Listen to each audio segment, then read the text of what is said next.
So we might just switch through then and use this one as a talking case if people are happy. Of course, we will have ourselves set up so that there will still be the 5 minutes reading time, and I will talk through over the 15 minutes the kinds of things that I would be looking for in the exam if people were sitting it. So, without further ado, let's get 5 minutes on the clock, and the time starts now.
Helps when I unmute myself. All right, so that is the reading time up. We'd move to the case time here. This is a case discussion. So the first question here would be, what factors here increase Sandra's risk of surgical site infection following minor excision procedure? And so based on the information that was provided in that study there, it's looking at what were her specific risk factors. So we have an age. Sandra is over the age of 55. So an older patient, especially over 55, were clinically shown to have high risk of infection. The anatomical excision site, so the lesions on the lower leg, which was one of the higher risk areas for infection, being below knee excisions, having higher risk. The expected histology, so the lesions are pre-malignant, being SCC in situ, which has a higher risk of infection compared to benign lesions, and the surgical complexity. So depending on the procedure itself, more common techniques such as flaps can increase the risk of a surgical site infection, but if a simple elliptical incision is planned, then the risk could be lower. The interpretation then is based on the next question, is based on the predictors of SSI, what surgical techniques or infection prevention measures should be considered? And so for this, you would take a standard surgical approach, so your preoperative screening. So given there's a relatively high risk in this case of SSI, being given age, location, and malignancy status, you could consider a bacterial decontamination with chlorhexidine wash, screening for MRSA with a swab, or nasal mupirocin prior to surgery. The surgical technique would be preferentially a simple elliptical excision over a more complex procedure such as a flap, given that would increase her surgical infection risk. And good post-operative care as well. So proper wound care instructions, including to keep the area clean, dry, avoiding any contamination, such as exposure to soil during gardening or other activities, and close monitoring for signs of infection, being erythema, pain, discharge. Before the actual excision itself, you would pre-operatively prepare the skin, so using an antiseptic solution like chlorhexidine to clean the skin before surgery, and antibiotic use. So while routine prophylactic antibiotics are generally not recommended for minor procedures in healthy individuals, close monitoring of the wound would be important, and you would consider providing a script for antibiotics for the first signs of infection to commence them immediately to avoid any potential delays. Next question would be, how could you explain the risk of infection and what steps Sandra could take to minimize it? So this would be a simple, while there is a risk of infection with any surgery, the fact that this lesion is on your lower leg, that you're over 55, means you do have a slightly higher risk than average. However, we'll take precautions to minimize this, such as using a simple surgical technique, ensuring the wound is well cleaned before and after the procedure, and giving you detailed instructions on how to care for your wound at home. If you do notice any redness, swelling, or discharge after the procedure, it's important to let us know right away so that we can treat it quickly. Still flush for time here, guys. Next question would be, what would be included in the post-operative management plan to minimize the risk of surgical site infection? So wound care education. So again, providing Sandra with instructions on how to keep the wound clean, how to change dressings, and signs for infection, as we've already discussed. Activity restrictions, so to avoid activities that could expose the wound to contamination, such as gardening until the wound has fully healed. And follow-up, so scheduling a follow-up of the wound after a suitable time frame, say 1 week, to ensure proper healing and no evidence of infection. Now, final question here would be, when would you consider prescribing antibiotics or referring Sandra for further care? And an example answer here would be, if there's a high risk of surgical site infection, such as this case, you may consider bacterial decontamination with chlorhexidine wash prior to surgery, screening for MRSA with nasal swab, nasal mupirocin. If a very high risk, you could consider prophylactic antibiotics. Otherwise, antibiotics should be considered only if there's early signs of infection with the signs as we've already discussed. If there are any concerns about poor healing or if an infection becomes established, referral to a specialist may be warranted.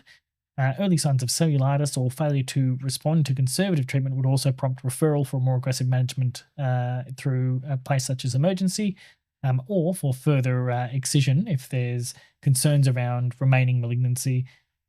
And that would pretty much wrap up the case. Now you can see we've only actually used 5 minutes of that 15-minute case time.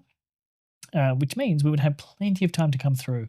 And this is a really good opportunity to point out they do give you enough time in these cases to spit out all this information. Now, yeah, I'm cheating because I've just been able to read it all from the screen in front of me, but these are the kinds of questions you're going to get. These are the kinds of responses they're wanting to see, and the rough level of detail, acknowledging that if you don't get quite as much detail as they're wanting, or they would want you to expand, there are often prompts given to the assessors to say, prompt with this. So try and tease out a bit of information without necessarily spelling out exactly what they're after.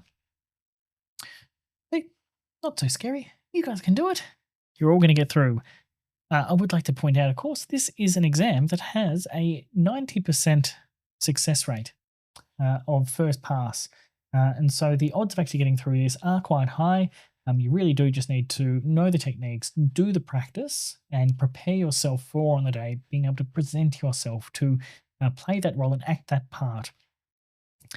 Hopefully you guys found that helpful. And again, we always have a little feedback session here. So if I bring that back to this screen, we have feedback.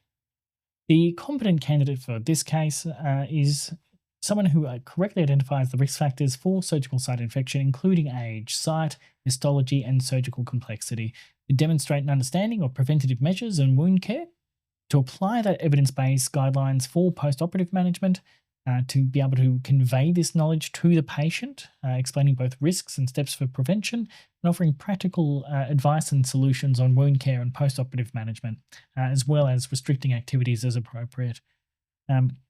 This would also reflect your evidence-based practice, being able to analyze and interpret scientific papers, to give details and guidelines on management of SSIs, to explain the rationale behind choosing a simple excision over potentially more advanced techniques, and emphasizing wound care, and to demonstrate a proactive approach to infection monitoring and follow-up.